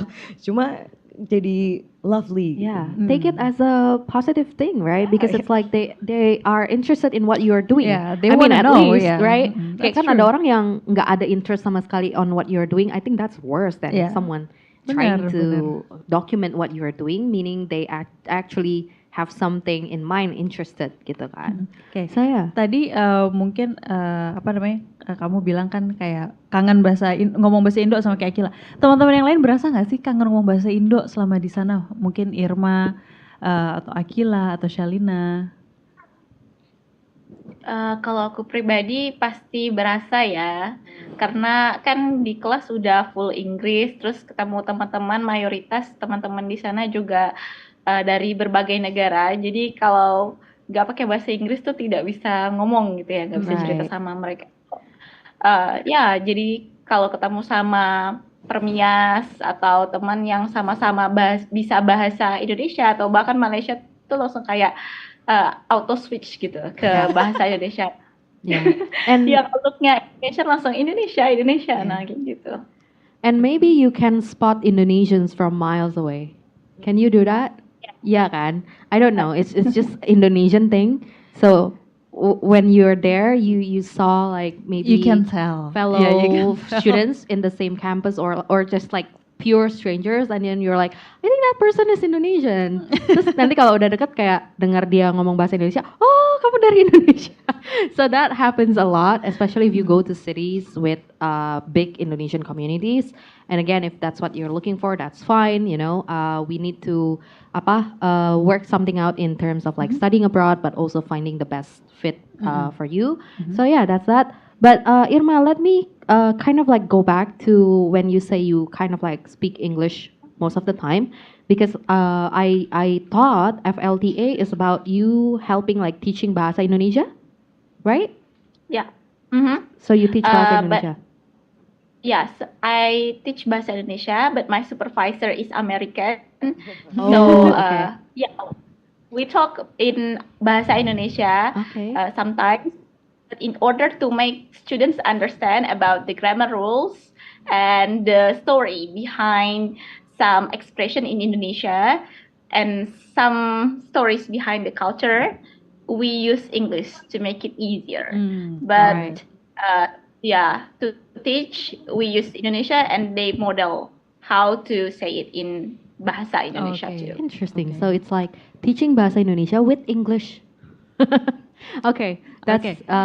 nice Mungkin to Mas know. Tommy kangen nggak sih ngomong bahasa Indonesia selama di sana? Apalagi PhD itu lama ya programnya. Tapi Ohio itu banyak juga kan, Mas, orang Indonesianya? Nggak banyak juga sih sebenarnya kalau dibandingkan universitas yang di East Coast yang misalnya di Boston, New York atau di UC gitu ya di California. Ohio is not a lot of Indonesian here, maybe around 20 to 30. Jadi tapi gini sih, memang beda ya. Jadi untuk the PhD program itself, the duration is typically around 4 to 6 years. And I bring my family here. That's why I would talk Indonesian with my wife. So, and my neighbors here, my neighbors is Indonesian as well. Kebetulan tetangga-tetangga tuh juga student PhD Right. Indonesia juga gitu. Jadi we talk Indonesian a lot, but I talk English with my kids. So yeah, we just do both languages in my apartment here. So can we round back to, did you say yes or no to the homesick because your family is there? I say no, yeah. I know. Tetangganya juga orang Indonesia. Yeah, mixed feelings. But yeah, sometimes homesickness is not about The place, you know, it's not about like having more Indonesians, but sometimes it's also a feeling. Sometimes it's food. Sometimes it's language. Yeah. It's a complex. I would say it's a complex feeling, and we always try to address that in the pre-departure orientation. Jadi kalau kalian tahu Education USA itu ada 5 step, itu framework globalnya Education USA ya. Mau Education USA negara manapun itu bakal pakai 5 step itu, dan di step kelima itu kalau kalian udah keterima dan mau berangkat ke Amerika, di tiap tahunnya Education USA itu membuat pre-departure orientation, our annual event itu antara Juni atau Juli. Kita ngundangnya alumni, current student, kita ngundang visa counselor, so that you can get prepared about, you know, boarding the plane to the US basically, tapi juga about mentally, like okay, what to prepare nih, secara kayak nanti packingnya kayak gimana, perlu ini nggak, perlu itu nggak, terus habis itu kayak homesick itu gimana mengatasinya, and first week of your life in US, what do you expect, what you need to do and everything. So yeah, again, nggak usah takut kayak gimana-gimana. Our event is open for public, so if you're still deciding whether you will like or like ready to go to US to study or not, you can always go to our pre-departure orientation, even though it's meant for people who are trying to go there. But if you're still deciding, you can come in and then you can see, oh kalau mau berangkat tuh perlu persiapannya begini begitu. So that's going to help you gitu. Tadi aku ada pertanyaan yang terbesit pas Steffi mentioned about, you know, how she didn't expect Idul Fitri in the States will be like this and that. So yeah, talking about, you know, the cultural differences and everything, we will go into that after this, but I want to include Lily because hopefully there are more Americans who are watching this or rewatching this session and considering yes abroad, just like Lily, and come to Indonesia to study here as a high school student. So Lily, can you help us understand like what the community is like for yes abroad? Do you meet fellow American students, or there are more American students in the same school as you, or what? How does it work? Okay, so I came to Indonesia with my cohort, which is six students, including me, and we're all from the U.S., but we didn't really know each other before the program. We're from different places around the U.S., and the other members of my cohort have been placed in different cities in Indonesia. Some of them kind of farther away than others, so we don't really see each other unless we're doing something for the program. And no, to answer the other question, there aren't really any other Americans in my school. Oh, okay. That's very interesting. So you would probably be more prone to, again, homesickness because you are the only American student in the school. But yeah, feel free to reach out or come to Ed America. We have like coffee chat every week in Ed America. So if you feel like coming in and met fellow Americans or just to speak English, if that helps you, then yeah, you can let us know and we will connect you to the team for that. All right, so moving to the cultural aspect of, Irma and Aqila are wearing hijab. So when you're in the States, do you feel like, okay, maybe before you go, sebelum berangkat kayak you're scared about, that, but then when you're there, you're like, oh, interesting. I'm actually, more accommodated or more supported here and everything like that. So maybe Aqila will start. Perihal hijab, I don't think aku ngerasa dibedain gitu. Okay. Karena back again itu ada anak-anak dari 35 negara lebih. Dan banyak dari mereka yang pakai hijab juga, Kak. Okay. Jadi I don't feel alone. Paling mungkin untuk teman-temanku yang non-muslim gitu, penasaran aja sih kayak ini buat apa, ajaran-ajaranmu gimana, dan so it's not only even Americans who are actually interested to learn about your culture and your belief, but also students from other countries who are in the same TechGirl program. Wow. Okay. So do you feel like it's something that you learn, like, oh, okay, US is maksudnya kayak secara programnya it's helping you to like understand that oh ternyata memang orang nggak tahu aja gitu atau gimana? Iya, mereka lebih ke penasaran sih, Kak. Right. Terus aku juga jadi belajar dari situ. Kadang ada pertanyaan yang bisa aku jawab, kadang ada pertanyaan yang belum bisa aku jawab gitu. Right. Okay. Thank you. But overall, it's a positive thing, right? Okay. Aku nggak ngerasa dibedain sama sekali. Oh, awesome. Okay, that's good. Yeah. Ya, mungkin Irma ya. Irma gimana pengalamannya? Sejujurnya awalnya agak worry karena sebagai muslim kan ada beberapa hal yang harus dilakukan, for example like sholat 5 waktu or puasa or others. We can overcome it by doing research. So in the Philadelphia, why I choose UPenn and Philadelphia, because there are a lot of Muslim community there. So if you feel that certain communities is very important for you, so you can aim for that community as your support. Jadi ternyata di sekitar UPenn itu ada beberapa masjid, dan di UPenn itu sendiri ada tempat ritual yang sangat bersih dan sangat accommodating. So 5 times a day we can go there, we can pray there. And sama juga tadi pas Ramadan itu full 30 hari ada free takjil untuk sahur dan juga buka puasa. And even in the Idul Fitri during the Eid, the university like bring everyone who wants to sholat Idul Fitri berjamaah. So actually living in the States is very colorful for me because it's very accommodating, and actually kayak makanan halal itu juga ada, and in fact it's very close to my house, just 5 minutes walking, and I can grab any halal food there like chicken, beef or others. So it doesn't really have a problem for me. Mungkin kayak teman-teman aja karena most of my friends are not from Indonesia, and in my cohort I'm the only one FLTA who wearing hijab. So they usually very curious, like what are you wearing, why do you wear that, and how do you perform, and why do you do 5 times prayer, kind of like that. But I take that opportunity as a learning opportunity for me too. And finally, I can invite my friends who are not Muslim at that time to join iftar together, and they're very happy because the food was very delicious, and yeah, we learned a lot and we learned together. Okay, thank you Irma. Okay, tadi kamu bilang apa? Food was very delicious. Did you cook? Ini personal question banget. Okay. I think that's all from me. I think No. Santika We has- should dig deeper there. It sounded very personal.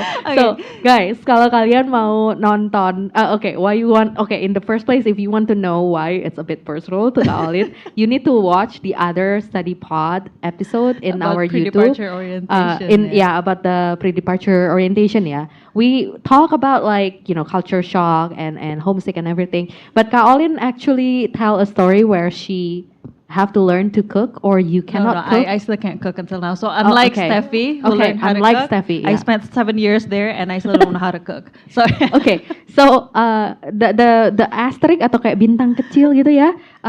Note experience can be different from one the person small to print. another. Yeah, the small print. Exactly. Experience can be different from one to another person ya. Jadi ada yang jadi belajar masak, ada yang tadinya kagak bisa masak nasi, jadi pinter masak nasi, sampai Steffi sampai masaknya sop buntut.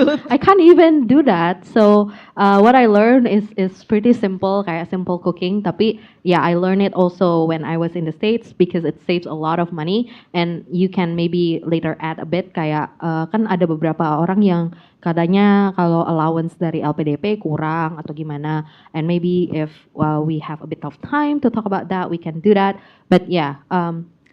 I want to emphasize that experience can be different from one to another person. So always take it with a grain of salt ya, Kak Olin ya. Kayak misalnya kalau orang bilang, oh ya pengalaman aku nggak bagus karena gini karena gitu, please be more critical about asking why, right?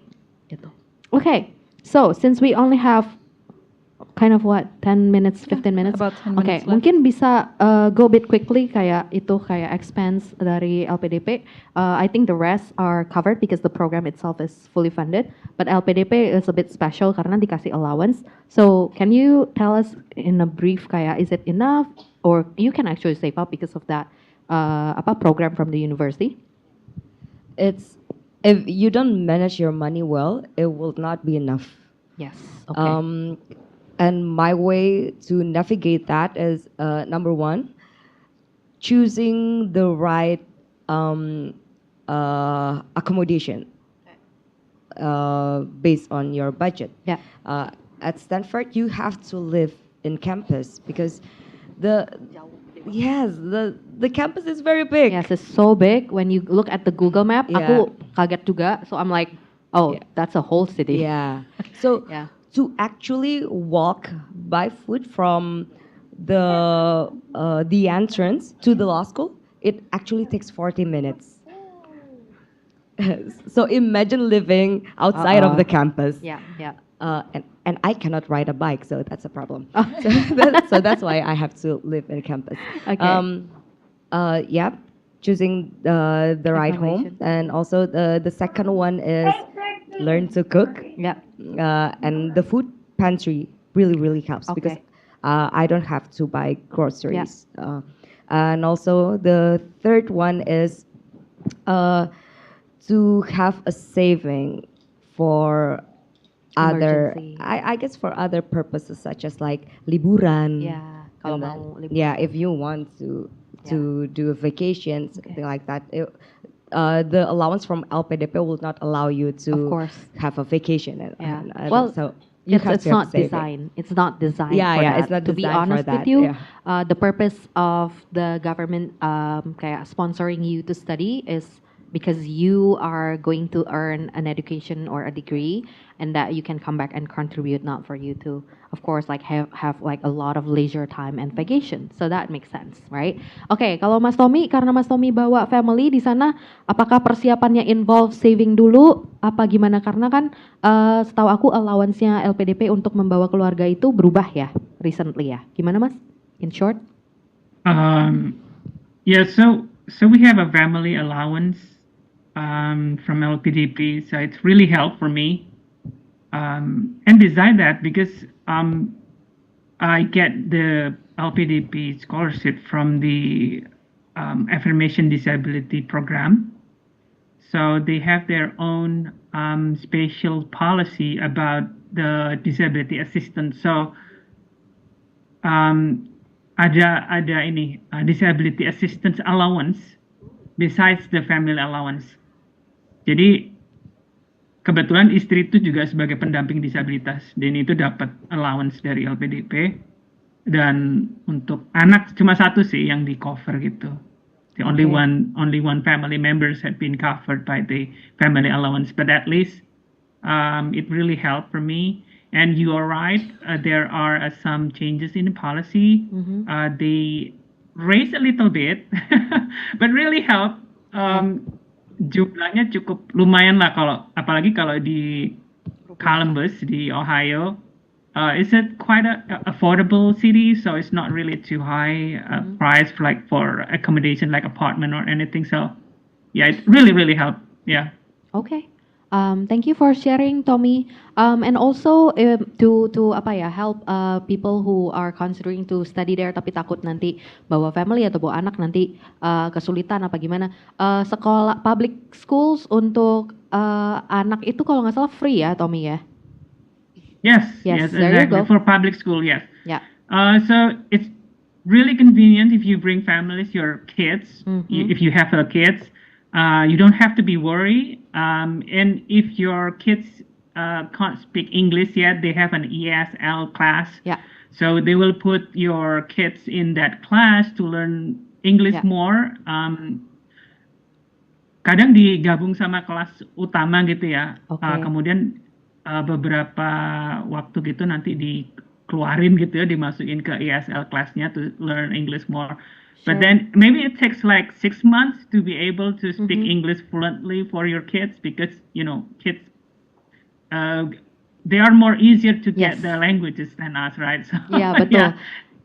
6 months is pretty quick. Like if we imagine kayak aku ngambil TOEFL 6 bulan. Anak kecil tiba-tiba masuk kelas ESL tuh English as a second language. Jadi kayak kelas Inggris tambahan atau intensif untuk anak-anak yang atau student, even like buat anak yang mau kuliah S1 itu juga ada ESL. Jadi memang itu kelas tambahan khusus untuk orang yang memang biar lebih fasih bahasa Inggris, mau menulis, reading, writing, and everything like that. So yeah, 6 months I would say is very quick for someone to actually be a lot more proficient in a language. So yeah, it's a good move to bring your child. Yeah. Yeah, Gimana? and the highlight is it's free. It's really free. I mean, like I never you have to pay for anything. Ada school busnya yang bakal jemput mereka gitu ya. Yeah. For the transportations. Yeah. And yeah, for both my kids, I have no any kind of expenses for their education here. Really free. Yes. Okay. Thank you so much, Tommy. We will send you a form so that you can amend the 9 to 10. Just kidding.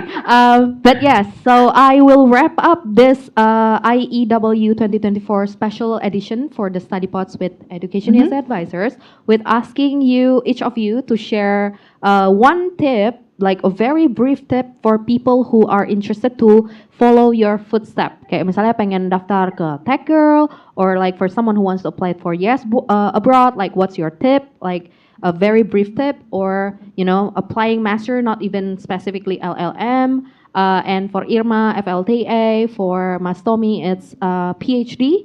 And for Shalina, it's going to be ISMA. All right, we will start with Shalina. Okay, since actually ISMA has quite a lot of universities that you can apply to in Europe, in America, in Asia as well.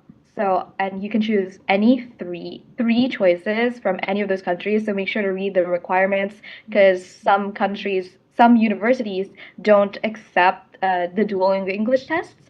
Mainly, most universities in America accept dual English tests as a valid form of English proficiency test, but make sure to thoroughly research every single one of them and what you want to do there, because ISMA doesn't actually prioritize any universities that you choose. So when you go to the interview, the interviewer chooses where you actually fit the most in those 3 universities. So there's no priority between those 3 universities that you choose. And preparation wise, I've stated this before, don't hesitate to reach out to any alumni, because the ISMA community is extremely supportive, and they may have a lot of insight, like personal insights regarding their host universities, and by doing that can leverage you for your essay. Yep. Yeah, so I actually found Shalina's information from the Instagram specific for ISMA UC Davis. Jadi kalian bisa search aja. They're kompak banget dan banyak banget. Kalian bisa lihat siapa aja murid-murid Indonesia yang ke situ dan segala macamnya. So yeah, do your research early on. Come to Education USA. Let us help you. Everything's free of charge. Again, no matter how many times you come in, the consultation, one-on-one, online, or even in person, if you tell us in advance, everything is free of charge. Okay? Moving to Irma. Gimana tipsnya kalau mau apply FLTA? Itu gimana Irma? So basically the requirements is very similar year to year. So my advice is learn what are the requirements, prepare well and start early, and be excited about any opportunity during the process of the application or when you get accepted, because studying in the USA is beyond academics, I think, because you will learn about your confidence, being independent, being more courageous, and others. So yeah, take the chance to learn about many things. Thank you Irma. Mas Tommy, what is one quick tip if you can tell someone who wants, misalnya kayak Mas Tommy, aku pengen banget nih PhD juga di situ. Okay, so maybe I talk specifically for those who have a disability who wants to continue their study in U.S. institutions. So PhD program is kind of different with other program. Yeah. So first, you have to aware that this program is research based. So you have to find your supervisor first. That's the first step that you have to follow before you apply for the university, because it's not about the university yet. Like, you don't have to worry about I want to find Harvard, I want to find Stanford, Yale, or anything. No, you are looking for the best expert in your field. So where is your potential supervisor or advisor is, that's where the university that evaluated with him that you have to apply for. Yes. Right. So that's the best point that you have to be aware of. Supervisor first rather than the university. Yeah. Thank you, Mas Tommy. Oh, and one more. Yes. So can I add one more? Yeah, and sure. one more for students with disabilities. Please check with your university about the services that they have for people with disabilities, so you can make sure what kind of services, what kind of accommodation that can provide for you. That really helps. Yes, so benang merahnya adalah research dulu ya, whether that's the requirement to apply, whether that's the environment or the services or the tadi Mas Tommy bilang kan profesornya atau profesor pembimbingnya, programnya, and also the services or support that can be given to you as a student there. Dan yes, kalau kalian maunya PhD, finding the right professor and program is actually more important than, of course, the university name or the ranking itself, right? Karena at the end of the day, if the professor wants to work with you, most of the time they will make it work. Ya, jadi mau dari funding kayak, mau dari kendala apapun, itu biasanya things can work out a little bit or if not a lot more easier if the professor already support you becoming their PhD candidate in their program gitu. Untuk strategi lebih lanjutnya kalian again bisa datang ke Education USA for more details ya. Aqila, and you can share your tips buat daftar TechGirl tuh gimana sih? Okay, Masih so, open kan ya application-nya? the application is still open. So since the TechGirls program is dedicated for girls who are really interested in the STEM fields and eager to pursue their careers in the STEM field, they will ask several questions in the application form about your past background in the STEM field. I think my advice is don't hesitate to join any STEM extracurricular, for example, or clubs. Ya, klub kayak science club gitu ya. Kamu kelas berapa apply TechGirl-nya? Kelas 11. Dan itu requirement-nya memang untuk anak kelas 11 ya? Atau Enggak gimana? Sih, berdasarkan age requirement sih, no matter kelas berapa, yang penting masuk ke age Right, requirement. so you look at the requirements again, and then bisa dari sekarang mau kamu kelas berapapun, I always recommend starting preparing early. Yep. Karena mau enroll in kayak ekstrakurikuler itu kan nggak langsung Iya, bisa ya. betul. Jadi kamu harus prepare mungkin 1 tahun sebelumnya, misalnya kalau berdasarkan kayak Aqila gini, dia daftar kelas 11. Jadi mungkin kayak kelas 10 itu, kalau kamu sekarang kelas 10 kamu harus lihat tuh requirementnya apa. Oke, bisa nggak aku build anything about STEM in Betul. your profile gitu ya. Yeah. Oke, thank you Aqila. You're So Lily, can you give a tip about someone who wants to apply for Yes Board also, and maybe specifically to come to Indonesia, what they need to prepare? Yeah, sure. I think a big thing when applying is to I was really worried about whether I was ready or not to go, and really I think don't worry about that, because you can never really be completely ready to go Yes. to another country, and you kind of just have to do it and throw yourself into it and Yes. see where it goes. Yeah, thank you so much Lily for the nudge, because I always tell my advices, banyak banget kayak yang suka worry, aduh nanti keterima nggak ya, aduh nanti gini nggak ya, nanti gitu nggak, katanya ini katanya itu. Just apply, because if you don't, you will never know. And especially for programs like Aqila's and Lily's, there's a very specific timeline, and you cannot just be flexible about the timeline. Jadi kayak spesifik itu untuk umur berapa atau kelas berapa pas kamu SMA. So you cannot, if that's past. Jadi kayak kemarin we went to a high school and we kind of like try to promote TechGirls, dan anak-anak yang datang anak kelas 12, unfortunately they cannot join already because they are already in grade 12 gitu. Jadi if you are watching this and you are in grade 10 or 9, you're in the best time to prepare and just apply for it. Okay? Lastly, Steffi, any tip buat daftar, especially kalau based on experience kamu kan, kamu daftar banyak tuh. Mungkin apa sih yang best to, any tips on that? I think you're gonna like my tip. So because my tip is to have someone review your application. Yes, I love that. Okay. You help a lot during my application process. Yeah. Because first, I'm thankful that you actually don't have a law background. Because Yes, because it doesn't give you any bias atau kayak apa ya, yang itu aja gitu kan ya. Yes. Because I remember when we reviewed our my application document together, you asked a lot of questions like, what do you mean by this? What do you mean by this? But that made me realize, oh, maybe I should rephrase that. Maybe I should make a sentence that people can understand what I was trying to say. And so that helped a lot. But also, the second thing why it helped to have someone review your application document is to gain the confidence. When you say that, okay, you're ready, go for it. Yeah. It actually boosts my confidence to actually apply. Yes. Because applying for school abroad, it can be very intimidating. Yes.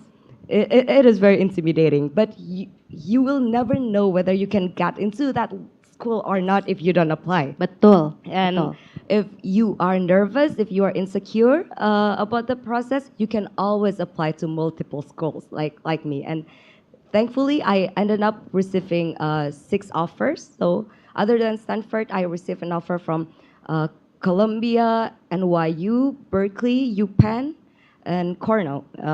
And I'm very thankful that I had great options to choose from. So yes, at the end of the day, it's nicer to have options, right? Then of course you have to have the dedication and time and effort, because applying to multiple schools takes that. Tapi it's the best strategy that I always tell people. Kalau kamu sanggup, if you have the time, if you can put the effort, please do that. Dan untuk application fee, if you're applying to multiple schools, sometimes you can email each one of them. Introduce yourself briefly and say you're interested to apply for this in fall 2025, for example, and wonder if there's any support like application fee waivers, right? Kalau kamu rajin ngelakuin itu, ada beberapa yang mungkin bisa ngasih kamu. If they reply to you saying, yeah, but you have to join this online virtual open house session, or join our info session, or okay, we have it, but you have to do this and that, or like write a brief essay about why you need the application fee waiver, then you can just do that and maybe try to get application fee waiver, and it helps you a lot. gitu. So yeah, my only tip is just to apply. Come to Education USA as early as you can. Any advisors will be happy to help you. Kak Olin, Okay. honors tip? is yours. Okay. Yes. So I think you have said everything. Thank you everyone for coming. Thank you, Irma. I know it's late there, Shalina, and also Mas Tommy. I know it's very early in the morning in the US, so we really appreciate your time to speak with us today. So everyone, thank you for joining, and we've also learned today. We've explored that exploring, it's not just in your fields, it's not just your academics, right? But it's also about cultural exchanges, it's about diversity, it's about inclusivity. So there are a lot of things where you can explore in the US, or also if you're a US citizen and coming here, there are also a lot of things that you can explore here in Indonesia. The main key is that we want to strengthen the bond between the United States and Indonesia, and that's our goal, and that's why we're here, right? We communicate, we learn about each other even a little deeper. So thank you everyone for joining this StudyPods special edition. We hope to see you again next year in January. Thank you so much. Oke, thank you so much kakak-kakak advisors dan kakak awardee dan alumni udah datang, udah berbagi cerita, dan makasih juga untuk kawan-kawan yang udah datang ke sini untuk ngedengerin sesi kita hari ini. If you think today's event was fun, please follow us on our social media. We are on Instagram, Twitter, Facebook at AT America, and please consider subscribing to our YouTube channel and newsletter as well. And with that, we've reached the very end of today's session, everyone. Thank you so much for coming again with me, Andrea, and see you at the next AT America event. Dadah!